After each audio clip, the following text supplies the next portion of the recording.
Bună seara la toată lumea, prieteni! Băi, haideți să continuăm povestea din Strehaia cu domnul Sică, poetul. Domnul Sică, cum facem? Atâta lume am așteptat judecata. Unde? N-a venit? Ce-a făcut? V-a amânat judecătorii? Sunt plecați în vacanță? Cum să faci? Măi, domnule Sică, pe ce credibilitate mai aveți dumneavoastră?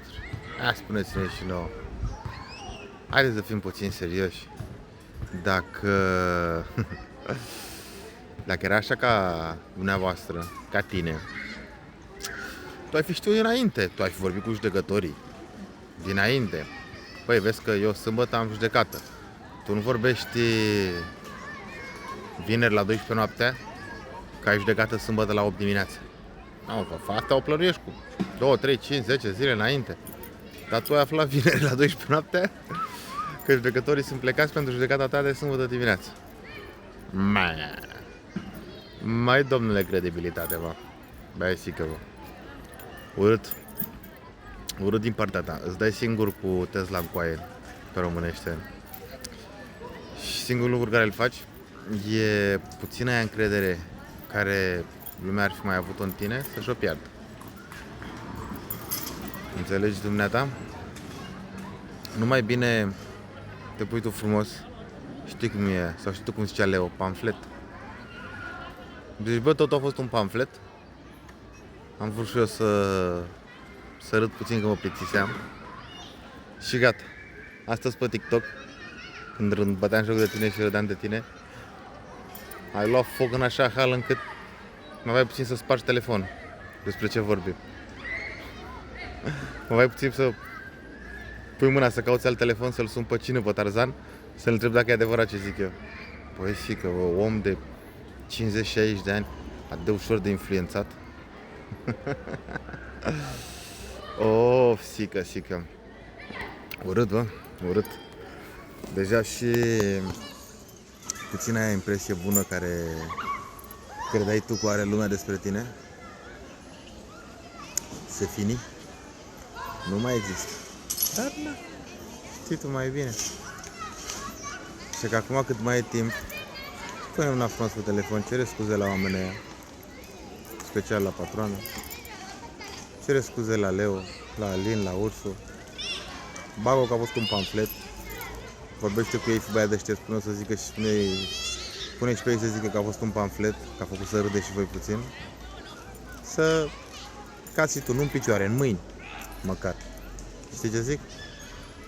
E mai bine. Să nu vezi că te deja aberezi acum, îl bași pe tantiți la înaintare. Ce-i vrea acum? Să-ți dea tantiți banii, ești nebun la cap. Păi, omule, bă, tu crezi că tot ce zboară să mănâncă? Sau, nu știu cum să... Nu știu cum să vorbesc cu tine. Chiar crezi că tot ce zboară să mănâncă?